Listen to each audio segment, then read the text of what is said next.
मोहित को एक बड़ा और थोड़ा स्पेशियस रूम चाहिए था। उसने अपने दोस्त पवन जाट को फ़ोन किया। पवन जाट ने उससे पूछा कि रूम किस प्राइस रेंज में होना चाहिए। मोहित ने बताया कि 5,000 तक का हो तो चलेगा, उससे ज़्यादा उसके लिए थोड़ा महंगा पड़ जाएगा। पवन ने उसे बोला कि हाँ, 5,000 तक एक बंदे के लिए ठीक ठाक रूम मिल ही जाएगा। पवन ने मोहित के लिए एक रूम ढूंढा और मोहित उस रूम की वीडियो अपनी गर्लफ्रेंड नीता को दिखाने लगा। और नीता ने अपना कंसर्न दिखाते हुए बोला कि वो रूम उसे काफ़ी क्रीपी लग रहा है और क्या वो श्योर है कि उसे वहाँ पर शिफ्ट हो जाना चाहिए। नीता ने मोहित से कहा कि कोई दूसरा रूम देख लेते हैं। फिर मोहित ने कहा कि जितने भी दूसरे ऑप्शंस पवन ने दिखाए हैं उन सब में से सबसे बेस्ट यही वाला है। इस प्राइस रेंज के हिसाब से इससे बेटर नहीं मिल सकता और वो नीता को बेस्ट जगह में रखना चाहता है।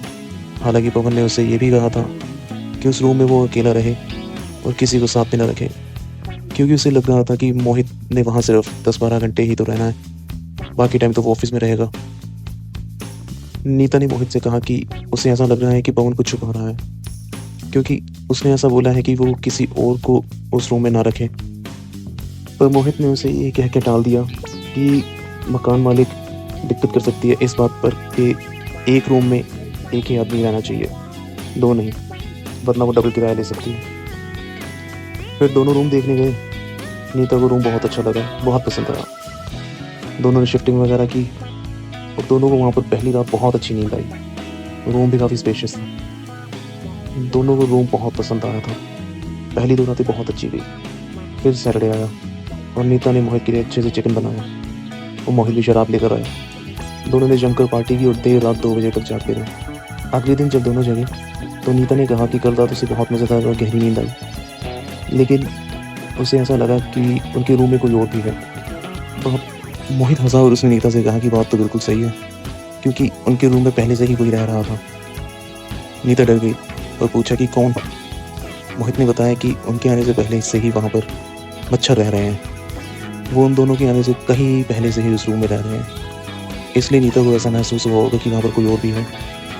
नीता ने कहा कि वो मजाक के मूड में नहीं है, उसे वहाँ सच में कुछ गड़बड़ लग रही है।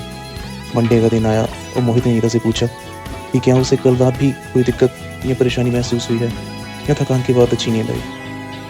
नीता ने उसे बताया कि कल रात उसे बार बार हमिंग की आवाज़ आ रही थी, जैसे मानो कि कोई गुनगुना रहा हो।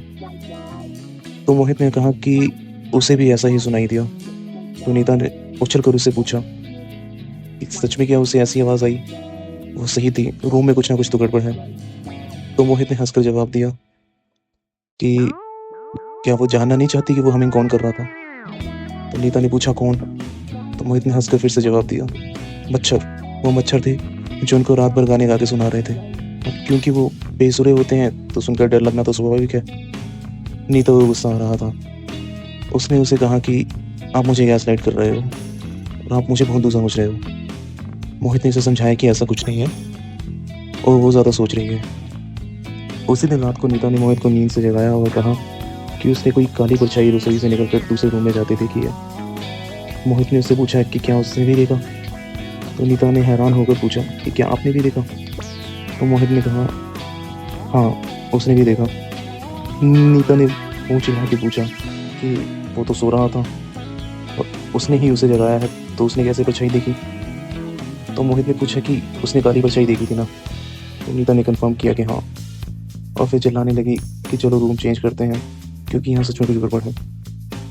फिर मोहित ने कहा कि डरने की कोई बात नहीं है, वो सब बहुत सारे मच्छरों का एक झुंड था। याद करो जब हम लोग बचपन में पार्क में खेला करते थे तो कैसे हम सबके सर के ऊपर मच्छरों का झुंड घूमा करता था।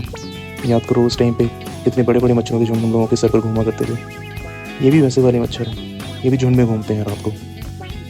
नीता को गुस्सा आ रहा था तो वो बोली कि मोहित, अब मैं सच में आपको मारूंगी। ऐसा कौन सा मच्छर का झुंड रहता है जो एक इंसान की शेप में रसोई में घुसे। और फिर ये मत बोलना, मच्छरों को क्रेविंग हो रही थी बेबी, वो लोग रात को प्रोटीन हैवी डाइट लेने गए थे।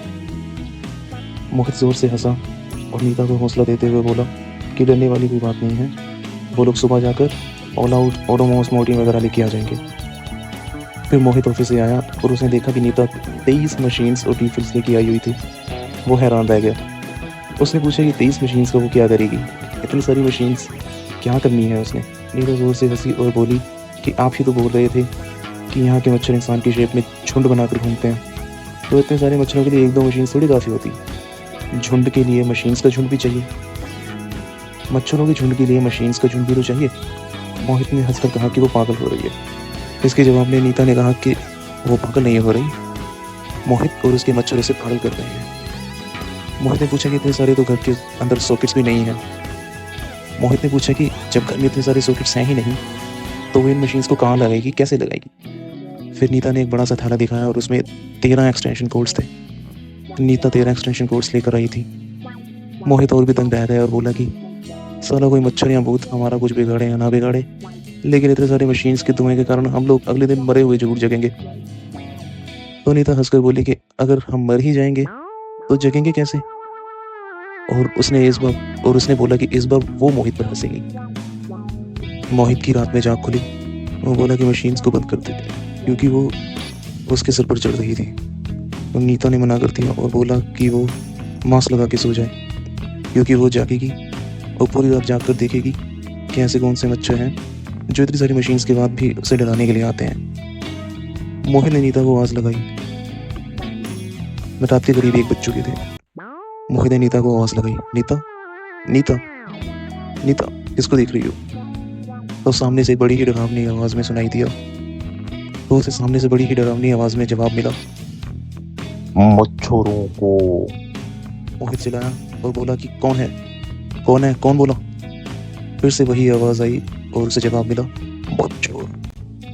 तभी नीता जागी और मोहित से पूछने लगी कि क्या हुआ है उसे और वो कौन है, क्यों चिल्ला रहा है। तो मोहित ने बोला कि उसने मच्छरों से बात की है, वो नहीं चाहते कि ये दोनों यहाँ इस रूम में रहें। और मोहित ने नीता से कहा वो उसे और ज़्यादा रिस्क में नहीं डालना चाहता और वो कल ही रूम खाली कर देंगे। तो नीता और ज़ोर से हंसी और बोली, जब खुद के साथ होता है ना तब पता चलता है मोहित जी। अब यहाँ स्टोरी ख़त्म है। अगर आप चाहें तो आप मेरी अपील सुनने के लिए रह सकते हैं। अगर आपको स्टोरी अच्छी लगी तो प्लीज़ शेयर करें, लाइक करें, सब्सक्राइब करें। Thank you.